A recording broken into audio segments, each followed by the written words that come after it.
Cette dernière session, elle est pensée en 2 temps. C'est pas très explicite sur le programme, mais en fait, il y a 2 temps. Le premier temps, faire avec les IAG dans l'ESR, et le deuxième temps, que proposent les signataires du manifeste.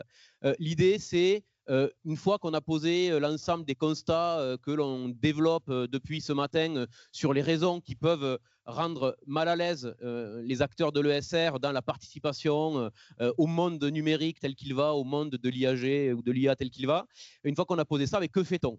Le manifeste qu'a fait circuler la Técopole d'objection de conscience propose une voie qui est cette voie de l'objection de conscience qui mérite d'être précisée, discutée, débattue, etc. C'est ce qui sera plutôt fait dans la deuxième partie. Mais il y a aussi peut-être d'autres voies, d'autres acteurs de l'ESR portent d'autres voies que l'objection de conscience face à l'IA générative. Peut-être, voilà, en tout cas, ont d'éventuelles critiques ou remarques à faire à cette posture. Et c'est à ça qu'est dédiée cette session. Donc, on a Serge Graton, qui est directeur scientifique d'Anity. Anity, c'est le pôle toulousain de développement de l'intelligence artificielle dans l'ESR. Voilà, ça représente 300 chercheurs et chercheuses de la place toulousaine, presque autant que la Técopole. On a donc Nikos Smirnaios, que je représente pour celles et ceux qui n'étaient pas là ce matin, qui est professeur en sciences de l'information et de la communication ici à Toulouse, au LERAS. Et l'idée, ce sera qu'il va y avoir une petite intervention de chacun de nos invités. Et l'idée, c'est ensuite de discuter ensemble, d'arriver à trouver un petit peu, certes dans la chaleur, certes en fin de journée, ce moment de discussion collective sur qu'est-ce qu'on fait, voilà, au ras du sol, au ras de nos métiers, dans les contraintes qui sont autour de nous. Voilà. Donc, je vais commencer par donner la parole à Serge Graton. Et c'est à vous. Donc, bonjour à tous. Donc, en fait, pour tout vous dire, lorsque j'ai eu l'invitation à cette journée, je me suis dit que finalement, j'étais largement en conflit d'intérêts, puisque, comme vous l'avez dit, en fait, je suis le responsable scientifique d'un institut d'intelligence artificielle. Mais je suis autant en conflit d'intérêts que des professions qui peuvent subir les effets négatifs de l'intelligence artificielle. Donc, j'ai ce conflit d'intérêts. Conflit d'intérêts que, en fait, j'ai envie de décrire un peu plus et peut-être de dépasser un peu pour ensuite donner une substance à ce que je veux dire et peut-être lui donner une forme de légitimité. Donc, en fait, comme vous savez, je ne suis pas sociologue, je suis pas non plus, je fais pas d'études politiques. Je suis vraiment dans le domaine scientifique, domaine des mathématiques appliquées. Et donc, nous, notre travail, c'est essentiellement la production de savoir autour de l'intelligence artificielle. Et donc, en fait, là où j'ai envie de poser vraiment ma légitimité, c'est sur la compréhension de ce que c'est et que l'intelligence artificielle est aussi une forme d'interrogation de l'espace qui existe entre 2 positions naïves qui sont, à mon avis, le refus complet de l'intelligence artificielle, sachant que, eh bien, sur les diagrammes historiques qu'on a vus aussi ce matin, eh bien, on voit que c'est un outil qui est déployé depuis les années, allez, on va dire 60, que tout le monde utilise sous forme cachée lorsqu'il fait du Waze pour savoir où aller. Donc, on est tous utilisateurs d'intelligence artificielle à certains degrés. Donc, c'est une position naïve de dire non, pas d'intelligence artificielle. Et c'est aussi une autre position naïve qui est de dire l'intelligence artificielle, il faut l'utiliser et d'une manière un petit peu forcenée, avec, comme ça peut être dit aujourd'hui, avec uniquement un impératif de retour monétaire économique. Donc il y a ces 2 extrêmes et je pense qu'il est vraiment important de trouver une position entre ces 2 extrêmes et une position qui, comme dans tous les systèmes humains, qui va être négociée, qu'on va devoir négocier avec nous, comme on a négocié avec nous d'acheter un iPhone, ou comme on a négocié avec nous d'acheter une voiture diesel parce que c'était moins cher, ou comme on a négocié avec nous de continuer à utiliser la voiture parce qu'on gagne 10 minutes sur un trajet. Donc on est dans cette négociation qu'on a besoin de faire et c'est celle qu'on fait tous les jours et que j'ai envie peut-être de substancier un petit peu concernant l'intelligence artificielle. Donc, donc, alors, bien sûr, il y a des domaines où et, on peut faire référence à des dispositifs adoptés au niveau européen, comme l'AI Act. Il y a des domaines, et d'ailleurs qui sont entrés en application, il y a des domaines dans lesquels on ne veut absolument pas un usage autonome de l'intelligence artificielle. Donc notamment, on a entendu parler brièvement cet après-midi du système Compass qui permettait d'anticiper les risques de récidive aux États-Unis, donc système biaisé. Et donc, dans la prise de décision autour de la justice, on n'a pas envie, bien sûr, d'avoir une IA autonome capable de le faire. Il y a des domaines où on est peut-être plus où on est un petit peu plus dans cette négociation, c'est dans le domaine médical. Donc, dans le domaine médical, et il y en a d'autres, je ne sais pas si vous avez assisté à cette journée qui était IA et Sciences, qui a eu lieu donc, comment ça s'appelle, à la Fondation Bamberg, à côté du Pont-Neuf. Donc ça, c'était au début du mois de juin.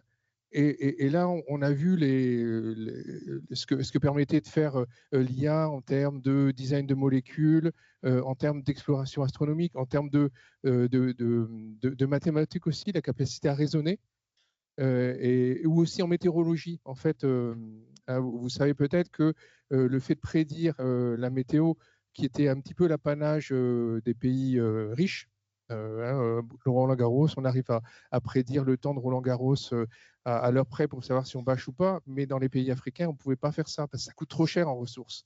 Eh bien, avec des systèmes d'IA qui sont entraînés on va pouvoir le faire. Donc, et donc, il y a des endroits où, alors, l'application médicale pose une question particulière parce qu'il y a une histoire de privauté des données. On n'a pas envie que nos données biologiques circulent d'une manière très très ouverte, mais par contre, on est intéressé par la capacité que l'IA a de détecter certaines maladies. Alors, il a été dit ce matin que souvent l'IA détecte les maladies qu'elle a engendrées elle-même, mais ce n'est pas toujours le cas quand même. Hein, c'est pas toujours le cas. Et donc, je pense qu'il faut garder, faut garder l'esprit ouvert sur les apports qu'on peut trouver aussi dans le domaine dans le domaine de la santé.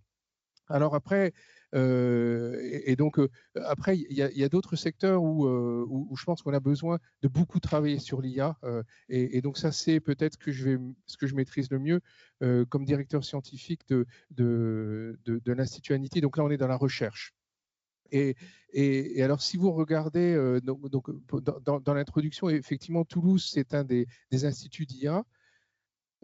Historiquement, eh bien, donc le nom Amity veut dire Artificial and Natural Intelligence Toulouse Institute, c'est-à-dire c'était à la genèse la volonté de combiner le raisonnement humain avec l'intelligence artificielle pour arriver à eh bien, une évaluation. Donc le mot clé, c'est l'évaluation de l'IA.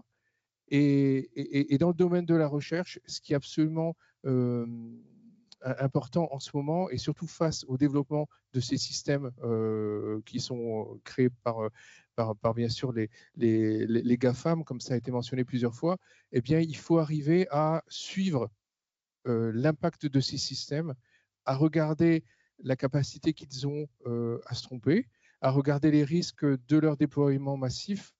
Et tout ça, ce sont des disciplines, leur capacité aussi à faire des raisonnements corrects ou non, à mener à des conclusions fausses. Donc, ce distinguo entre corrélation et raisonnement, toutes ces disciplines sont des vraies disciplines scientifiques.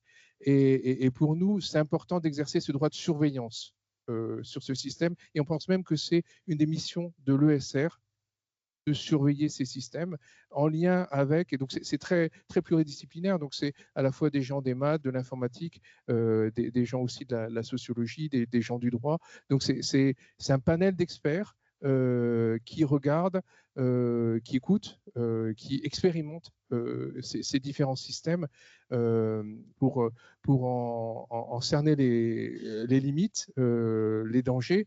Et beaucoup des exemples qui ont été cités ce matin, comme par exemple Cambridge Analytica, eh bien, ce sont des analyses qui ont été faites ensuite par des scientifiques pour détecter les biais. Et donc, on a vraiment besoin, pour bien vivre cette vague, qu'on désire surfer ou qu'on désire juste flotter dessus, mais en tout cas certainement pas couler, eh bien, on a besoin de scientifiques pour étudier ces systèmes.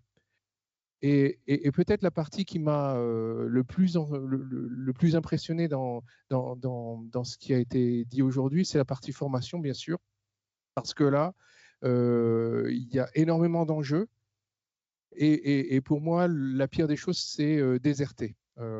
Déserter le champ parce que ce n'est pas une position qui est tenable. On a beaucoup de...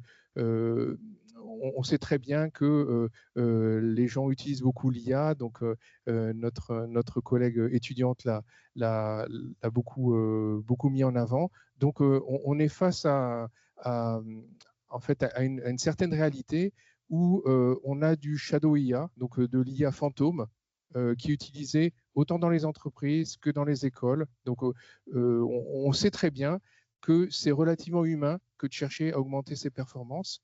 Et même si on désire, et on peut envisager des projets de société où ce ne serait pas le cas. Et je suis bien d'accord, même si ce n'est pas dans mon champ disciplinaire, je suis d'accord que c'est quelque chose qu'il faut creuser et peut-être un but vers lequel il faut tendre. Mais en tout cas, ce n'est pas ça qui se passe maintenant. Ce n'est pas ça qui se passe aujourd'hui. Et donc, il faut prendre la vertu du fait de s'intéresser à l'IA. Et bien, c'est justement de ressortir cette chose qui est cachée et de pouvoir en discuter. Et pour moi, et ça a été dit aussi sur la partie formation, ce qui est vraiment important, c'est de garder ce dialogue autour de l'IA et de pas, à contrario, hein, il y a les deux extrêmes. Il y a le fait de forcer une adoption de l'IA au pas de charge. Et ça, c'est pas bon, bien sûr, parce que ça empêche la réflexion. Mais il y a le fait aussi de proscrire le mot IA et qui est quelque chose qui est, à mon avis, très, très dangereux parce que ça stimule en fait un déploiement de l'IA qui est beaucoup moins contrôlé, beaucoup plus larvé et beaucoup plus dangereux. Et donc, pour moi, il est aussi extrêmement important d'arriver à former nos jeunes. Alors, qu'est-ce que je veux dire par former ? Je ne veux pas dire que tout le monde doit avoir une maîtrise de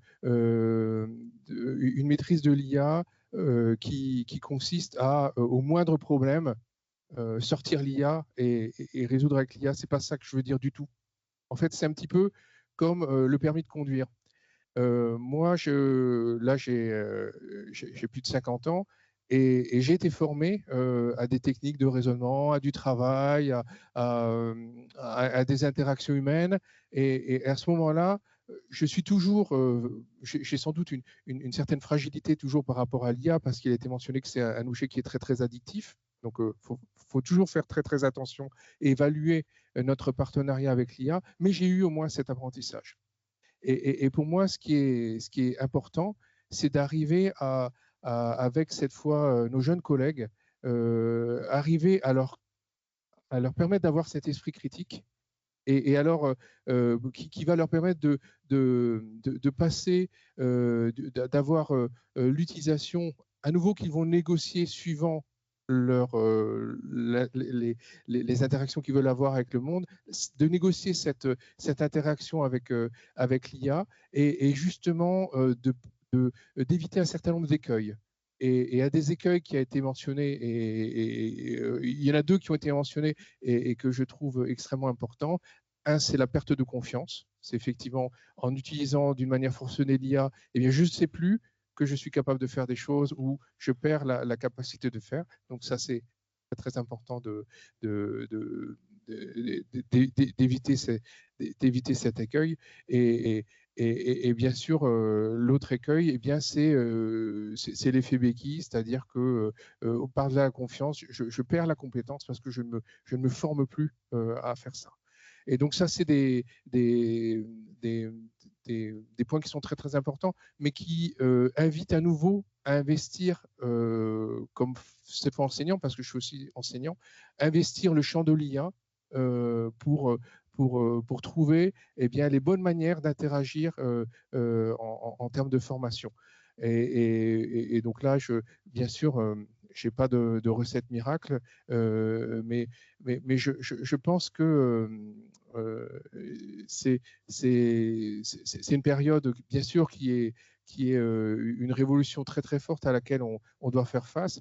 Mais je pense que c'est vraiment très très important d'arriver à avoir cette attitude discernée entre ce qu'on peut faire avec les dangers et puis trouver le modèle d'interaction qui nous convient le mieux. Merci.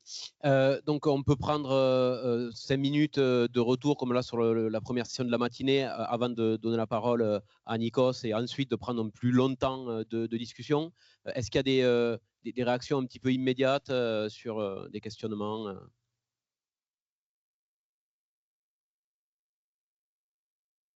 Merci pour votre intervention.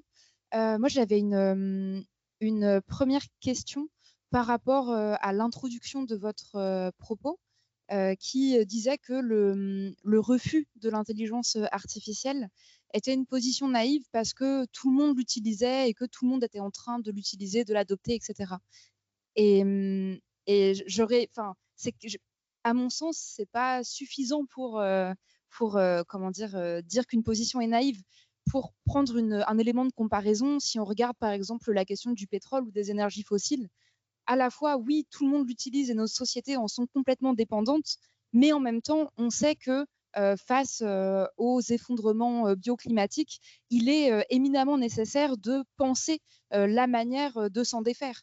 Et donc, pour ce faire, et d'ailleurs, c'est ce que il me semble dit le GIEC et la plupart des personnes qui s'intéressent aux questions du bouleversement climatique. Et du coup, c'est juste pour illustrer le fait que, à mon sens, le fait que une technologie ou que quelque chose soit pervasif, très présent dans la société et qu'il y ait de nombreux tissus de dépendance, à mon sens, n'est pas suffisant pour dire que le fait de s'opposer à ça soit naïf. Après, peut-être pour élaborer un peu plus, j'ai l'impression que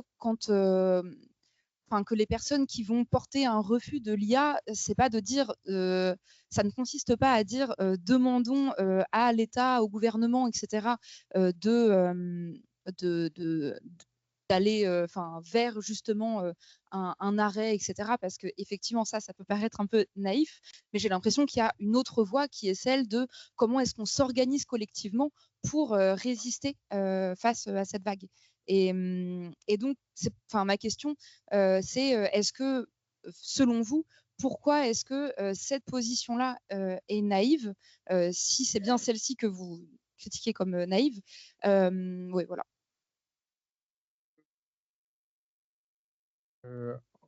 En fait, ce que je voulais dire, c'est que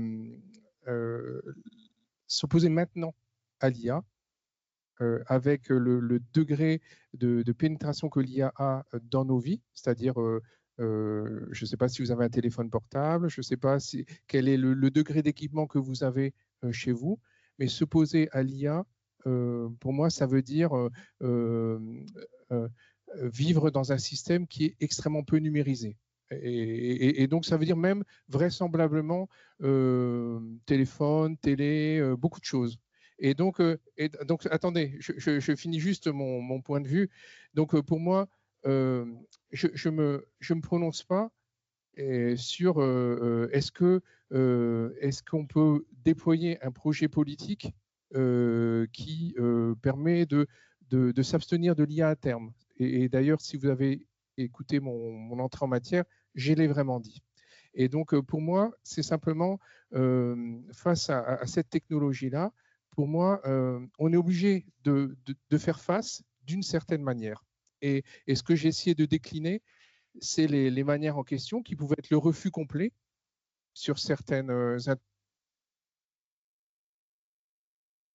voilà, ou alors d'autres interactions où on va négocier plus et peut-être que sur Waze, c'est pas très grave s'il y a un peu d'IA qui fait de la planif sur Waze, bon, on va accepter ça. Et donc pour moi, c'était plutôt introduire le fait qu'il va falloir quand même bien négocier ce qui va se passer. Et après, je comprends qu'il existe des projets politiques où on envisage des choses différemment à terme, avec une construction sociétale. Ça, je veux bien le comprendre, mais ce n'était pas mon point de vue. On va juste prendre, évidemment, il y a plein de réactions et de discussions à avoir. On en prend une pour là et après, on verra le temps qui nous reste en fin de session pour continuer sur ces thèmes-là. Oui, donc moi, je m'interrogeais où vous placez la nécessité de sobriété dans votre analyse. Et en fait, dans votre propos préliminaire, la première justification évidente de l'IA que vous avez donnée, c'est la médecine. Et alors, il faut quand même savoir que les déterminants de santé sont d'abord environnementaux et sociaux avant d'être du traitement de soins. Et j'encourage tout le monde à lire les écrits notamment d'un professeur en santé publique, Bruno Falissard, qui a écrit notamment une tribune dans Le Monde qui dit que la médecine est grosso modo, est le meilleur alibi à l'hubris technoscientifique. Et l'utilisation de l'IA d'abord déshumanise la médecine et ne répond pas en fait aux problèmes de santé publique. Et alors vous dites, et c'est vrai qu'on peut se poser la question, et je pense que c'est là-dessus qu'il faut qu'on base notre réflexion sur est-ce que il faut que l'on analyse mieux les images d'IRM grâce à l'IA pour mieux détecter les cancers qui sont causés par les pesticides et nos modes de vie, ou est-ce qu'il faut au départ réfléchir à la manière dont on construit nos sociétés et est exposé à tous ces... Et je reviens à la question de la sobriété. Voilà. D'accord.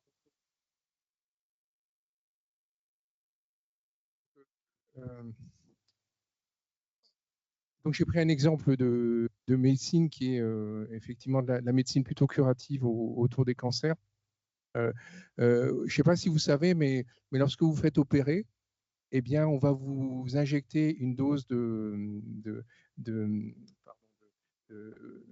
comment on dit pour s'endormir, voilà, d'anesthésiant, qui dépend simplement essentiellement de paramètres très très globaux de vous, c'est-à-dire que vous et votre voisin, ça va être la même chose.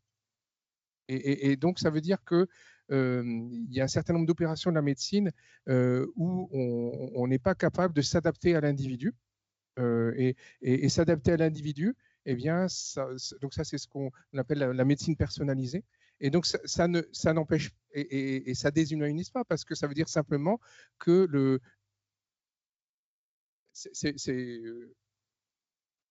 mais il n'empêche que ça va dans le sens d'avoir à chacun des individus.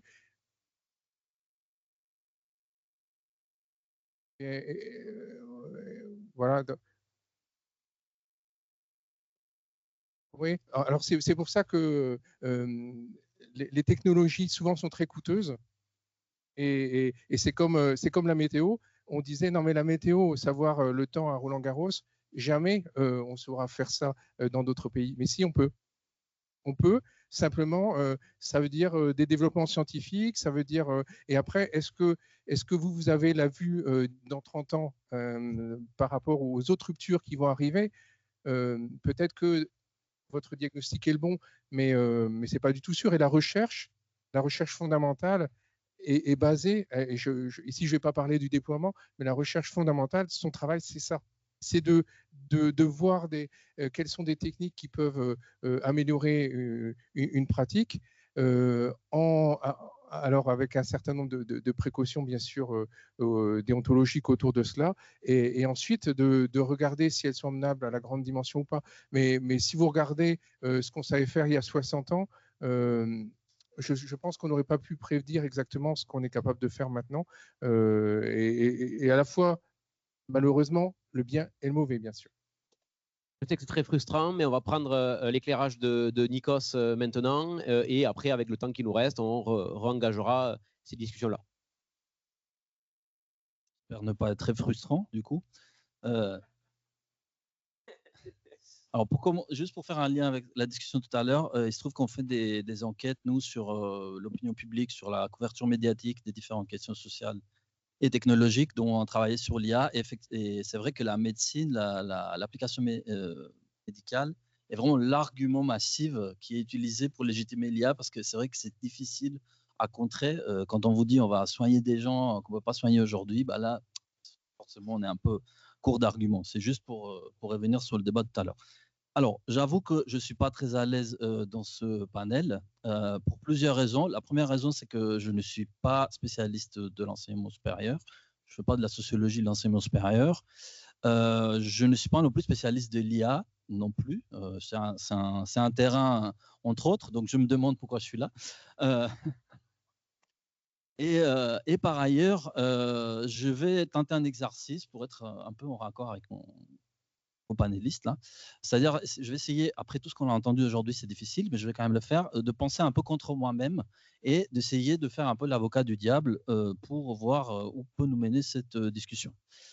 Donc, je vais partir en fait de la position qui est celle de l'objection de conscience. Donc, c'est pas, je pense pas que tout le monde s'inscrit dans cette position, mais c'est une position quand même assez radicale qui a marqué les esprits. Et donc, je vais utiliser ça, qui est très proche, on va dire, d'Écran Total aussi, dont on a parlé tout à l'heure, et qui est aussi une organisation dont on entend parler beaucoup et qui fait les refus des écrans, on va dire, un impératif. Alors, d'abord, je tiens à dire que je respecte tout à fait ces critiques-là, et je les respecte d'autant plus qu'elles sont très radicales. Je pense que dans notre époque, on a besoin des critiques radicales de la technologie, et c'est très utile pour pouvoir penser ensemble cette chose-là. Mais je pense que, je ne dirais pas que c'est naïf, mais je dirais que c'est une critique qui est politiquement utile, mais je me pose des questions sur son efficacité. Voilà. Donc à partir de là, je vais vous faire un peu le porteur d'une réponse dans un premier temps. Je vais donner 2-3 arguments, on va dire, contre cette position. Donc, je vais faire le porteur d'une contre-tribune qui a été rédigée par des chercheurs en sciences sociales. Le titre exact m'échappe, mais c'est une organisation qui s'appelle Terra Eshan qui a publié cette tribune. En gros, l'argument central, c'est de dire que si nous, chercheurs universitaires, enseignants, etc., on s'abstient d'utiliser l'IAG, ce que vous proposez dans votre manifeste, finalement, on abandonne la pensée sur cet objet-là à d'autres personnes. Et c'est qui d'autres personnes? C'est ceux qui ont des intérêts à la promouvoir. Donc, c'est un argument qui est simple, mais qui n'est pas simpliste, puisque je pense que ça a un sens important. C'est vrai que c'est un dilemme pour nous important. Comment se positionner? Je pense que personne n'a la réponse. Mais c'est vrai que l'objection de conscience et le refus total, si il est vraiment réel, nous coupe en fait de l'usage. Et l'usage, c'est quand même une manière de pouvoir penser la chose. Je ne vois pas comment on peut penser la chose si on ne sait pas comment ça fonctionne. D'autant plus quand on est enseignant. Ça, c'est la première critique, c'est cette tribune-là que vous pouvez trouver sur Internet qui développe tout ça un peu plus en détail et dit notamment que si on ne réfléchit pas, nous, de manière critique sur l'IAG et ce qui implique quand même une forme d'usage, on l'abandonne en fait au capitalisme et le capitalisme va en faire la promotion vulgaire, comme on a vu tout à l'heure avec Jean-Michel qui fait toutes ses poses dans les différents salons qui en font la promotion. Ensuite, j'ai une autre critique qui, là pour le coup, est plus personnelle. C'est une réflexion personnelle que j'ai eue, qui est plus de nature sociologique. Je pense que si on fait un sondage ici aujourd'hui, nous sommes la majorité, l'écrasante majorité entre bac plus 5 et bac plus je ne sais pas combien. Donc voilà, on est des gens qui maîtrisent très bien le langage, qui maîtrisent très bien les référents culturels nécessaires dans la survie dans le monde actuel, qu'on peut du coup comprendre les nouvelles conditions de notre contrat MGN, ce qui est quand même très difficile à faire. Voilà. Mais ce n'est pas le cas de tout le monde. Ok, ce n'est pas le cas de tout le monde. Donc, par exemple, moi, j'ai tous les ans des étudiants pauvres, étrangers, exclus, handicapés, que je vois utiliser l'IAG pour comprendre des choses qui pour eux sont très compliquées, des démarches administratives par exemple, ou pour corriger leur français, pour pouvoir rendre des devoirs qui sont illisibles alors que sinon, ça aurait été très compliqué. Alors, donc, qu'est-ce qu'on peut dire à ces gens-là? Quelle est la réponse que les refus proposent à ces gens-là? Je pose une question réelle. Alors, j'ai bien entendu tout à l'heure les traducteurs qui disaient que bah, ça, c'est l'argument qu'on utilise, il n'y a pas le moyen, donc il y a des difficultés, donc on va faire le traduire par l'IAG, etc.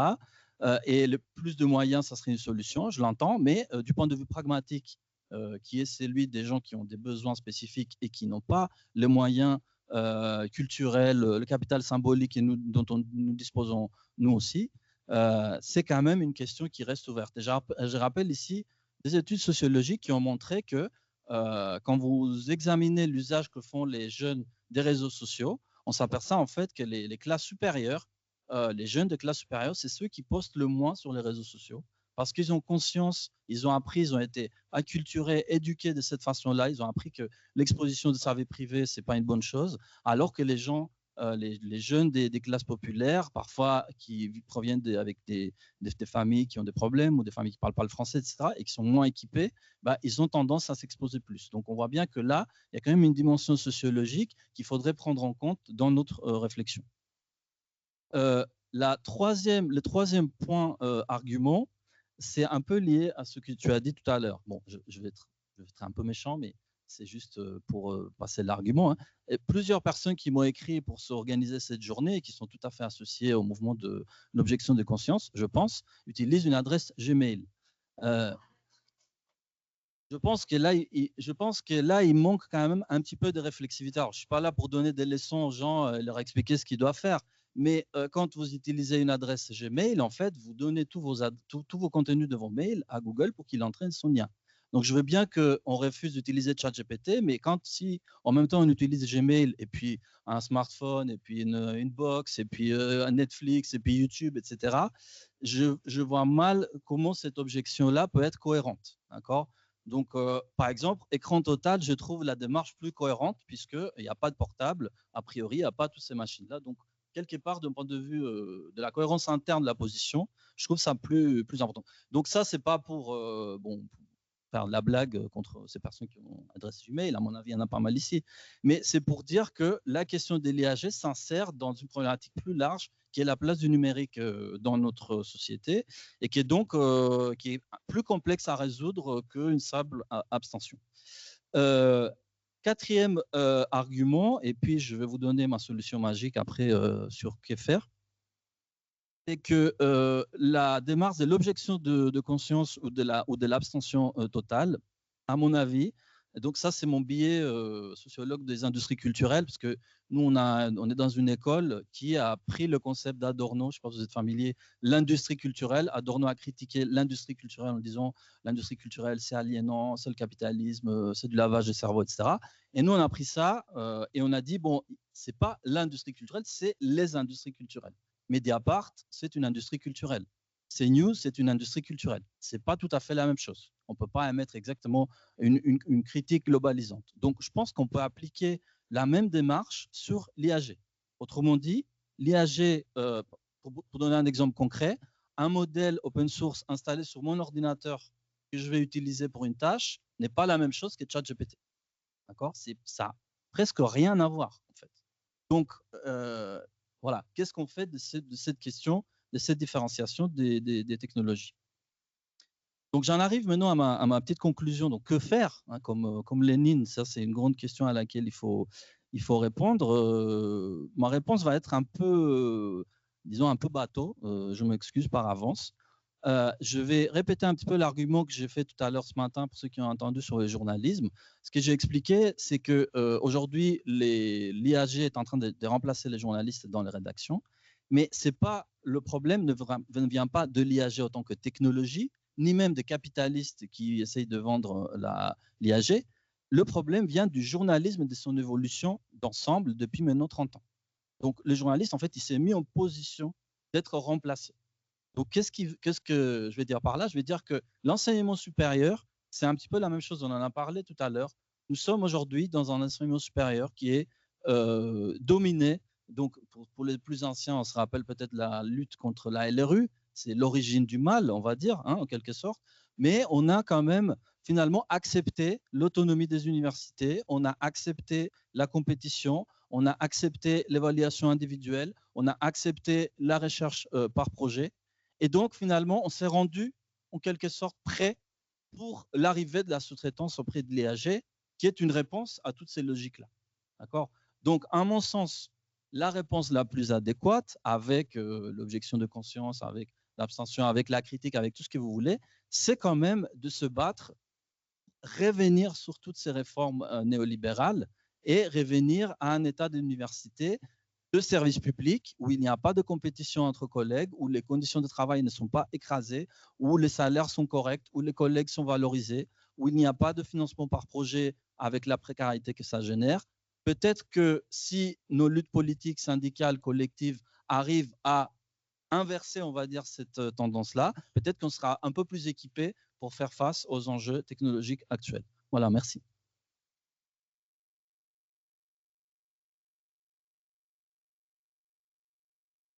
Merci. Je pense que du coup, tu es prêt à signer le manifeste puisque tu en as saisi un aspect quand même très important, il me semble. Et donc, voilà, on va prendre les questions de la salle. Quelle heure il est? Oh, ben, on a jusqu'à 17h, à peu près, au moins. Ouais.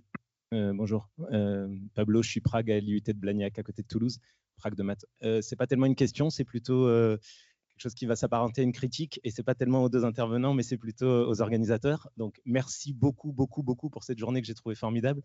J'attendais 15h45 avec enfin, on va se mettre à discuter de qu'est-ce qu'on va faire concrètement pour dénouer ces tensions qu'on a au quotidien sur comment on fait avec nos équipes, comment on fait avec ce qui a été pointé tout à l'heure sur les parties de notre métier qu'on a appris à détester, mais et que du coup, on voit bien que l'IAG pourrait être un soulagement à ces parties qu'on a appris à détester, mais ça pose des questions de fond sur pourquoi on évalue, comment on évalue, c'est quoi l'objectif de la relation de nos étudiants, etc.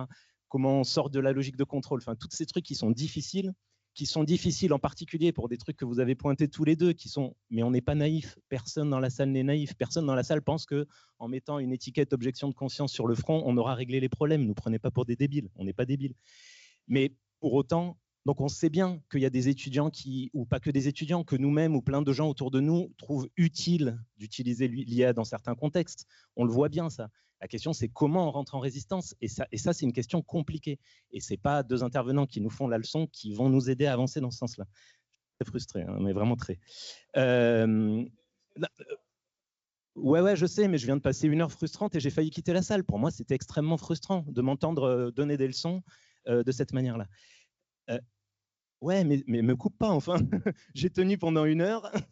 Laisse-moi juste avoir mes 2 minutes. Donc, si je vais y arriver, voilà. Donc, pour moi, c'est ça qu'il faut qu'on travaille maintenant. Effectivement, la LRU, la dégradation de nos conditions de travail, effectivement, l'acceptation que nos métiers perdent du sens parce qu'on se met à faire des choses. Bon, ça, je tremble, j'ai fini, c'est tout. Donc, voilà. Personne ici est naïf, mais personne ici n'est équipé d'une solution magique. Et ce dont on a besoin, et peut-être pas en amphi, mais en petits groupes d'une 10 ou quinzaine, c'est de partage de pratiques, de réflexion sur les trucs qu'on a testés, qu'on a pu essayer, les résistances des collègues. Moi, j'ai testé l'idée du label dans mon IUT. Évidemment, pour l'instant, ça ne prend pas du tout, mais en même temps, la discussion, elle existe. Mais c'est quoi les difficultés que ça pointe? Et ça, je pense qu'il faut qu'on le travaille. Peut-être pas en amphi et peut-être pas aujourd'hui.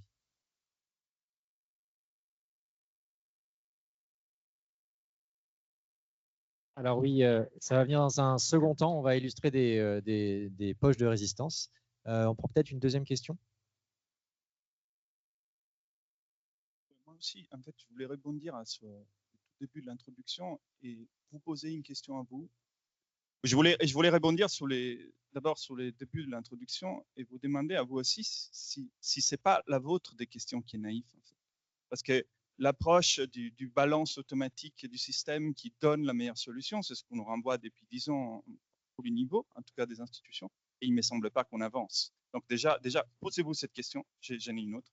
Le collègue qui a parlé de l'ANR, je trouve que c'est un très bon exemple, comme vous revendiquez de la recherche, qui apparemment, ce n'est pas un chercher à s'intéresser aux impacts qu'on a sur le reste de la société. Bah, même si je ne suis pas d'accord, restons dans la recherche. L'ANR, qui a démarré il y a 20 ans, moi je n'étais pas encore chercheur, je crois que c'est né aussi avec ça, avec l'appétit de certains pour le fait que ça va bien se passer. Ceux qui ont beaucoup d'idées et beaucoup d'envie vont avoir des moyens, et les autres, ça sera pareil. Ce n'est pas ce qui est en train de se passer. Et donc, en tant que chercheur, parce que je pense que c'est nous les acteurs de ce qu'on parle, je crois que c'est le moment de faire quelque chose. Et je ne dis pas qu'il y a une réponse, il y en a peut-être plusieurs. Mais déjà, commençons par nous respecter. Il n'y a pas des réponses naïves, peut-être. Et en deuxième temps, en fait, je crois que c'est le moment d'agir, pas de dire que c'est trop tard. Donc, en fait, sur ces deux alternatives, je pense que moi-même, suivant le cas, je pourrais balancer d'un côté ou de l'autre. Et ce que je voulais simplement mettre en avant, c'est que nous, comme individus, dans les différentes actions de notre vie, on doit faire des arbitrages. Et loin de moi l'idée de penser que une personne parmi vous serait d'un côté ou de l'autre. Et ce n'était vraiment pas le sens de mon intervention. Après, comme chercheur, j'ai essayé de mettre, quand j'ai parlé de la recherche, j'ai essayé de mettre en avant une spécificité de mon institut, d'Anity, et c'est l'évaluation des IA. Et donc, l'évaluation des IA, ça consiste à regarder les systèmes qu'on nous vend. Est-ce qu'ils sont fiables? Est-ce qu'ils ont des biais? Pourquoi est-ce qu'ils ont des biais?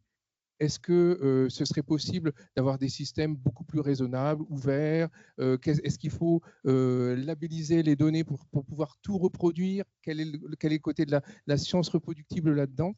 Donc, le positionnement comme chercheur, pour moi, eh bien, il est un positionnement qui est très, très militant contre l'acceptation directe de l'IA. Et je pense que je n'ai pas assez insisté là-dessus, que sur les 9 instituts nationaux qui existent sur l'intelligence artificielle, le Toulousain, c'est celui qui est sur les métriques de l'IA. Et donc, ça fait vraiment partie de notre réflexion à tous au sein d'Anity, de regarder les dérives possibles. Alors après, ce que je vous ai, on a parlé avec Madame de projets politiques. Et donc là, bien sûr, moi en tant qu'humain, je peux avoir et j'en ai des projets politiques. Par contre, ici, dans cette table ronde, je n'étais pas invité en tant que moi, Serge Graton, mais en tant que directeur scientifique d'Anity. Donc, donc pour nous, l'IA de confiance et le suivi des IA, c'est vraiment important, et c'est un sujet qui est très épineux parce que vous avez noté la foison, l'avalanche de modèles, et notamment les modèles très puissants, Mythos, Claude, dont vous entendez parler, et qui sont des modèles qui ont des capacités énormes. Et donc nous, notre travail, avec aussi, on travaille avec des psychologues, aussi avec des gens du droit pour cerner tous ces dangers. Donc, je désirais à la fois réagir sur ce côté naïf qui n'est pas du tout un qualificatif que je propose pour l'Assemblée qui m'accueille ici cet après-midi, mais qui reflète des fois mon attitude dans certains comportements. Et donc, et autrement, Anity, donc, IA de confiance, et donc c'est suivi des IA surtout. Notre question là-bas. Je précise quand même qu'on vous a bien invité en tant qu'humain, hein, parce que vu que le doute est, oui. le doute semble permis. Oui, mais j'ai cru voir directeur scientifique d'Anity, qui est un humain a priori, qui n'est pas un humain Anity, mais qui a une composition d'humain avec beaucoup plus de valeur qu'un seul. Alors, moi, je voulais revenir sur l'exemple Gmail. Je n'ai jamais utilisé encore Google de ma vie et je n'ai pas d'adresse Gmail. Je trouve très intéressant que vous le pointiez parce que ça montre toute la cohérence de l'engagement de chacun. Mais je pense que c'est difficile justement pour chacun au quotidien de rester cohérent. Et si moi, je n'ai pas de Gmail, je suis sûre que je fais plein d'autres trucs qui ne sont pas cohérents avec mes engagements. Et je pense qu'aujourd'hui, ça aurait été intéressant justement de fournir peut-être un peu plus de solutions concrètes pour que chacun puisse avancer dans cet engagement. Moi, c'était ça aussi que j'étais venue chercher. Et pourquoi et quand on parle de cette cohérence, là, je vais revenir sur Monsieur Gratton. Vous partez de quelque chose, vous avez dit de toute façon, on est bien obligé chacun de négocier avec soi-même, puisque chacun, vous avez bien utilisé Waze. Vous avez bien, oui, vous acceptez de prendre la voiture et a fortiori, vous prenez votre voiture diesel. Vous avez cité 4 exemples comme ça, je ne sais plus lesquels c'était. Les 4 exemples, moi, non, je suis désolée, je n'utilise pas Waze. Non, je n'utilise pas de voiture diesel. Vous en avez cité 4, je ne sais plus ce que c'était, mais non. C'était juste Gmail vous concernant. Non, justement, je ne le fais pas. Okay. Non, mais ce que je veux dire, c'est qu'on est obligé de respirer, on est obligé de manger. Mais quand vous dites on est bien obligé de toute façon, non, on n'est pas obligé de toute façon. Mais en fait, l'obligation, par exemple, lorsqu'on vit à la campagne, on doit prendre une voiture. Et lorsqu'on a donc l'obligation, elle existe malgré tout dans nos vies. Et les contraintes sont des fois cachées, pas si simples à voir, mais certaines conditions de vie font qu'on est obligé de réagir sous pression. Est-ce que sur ce dernier point, comme ça, c'est toi qui l'avais évoqué, tu veux réagir ou pas forcément? Donc le temps avance, on va essayer de passer justement à ce moment où on essaye de se dire bon, que faire concrètement à partir de là, même si évidemment même une journée entière n'aurait pas été suffisante.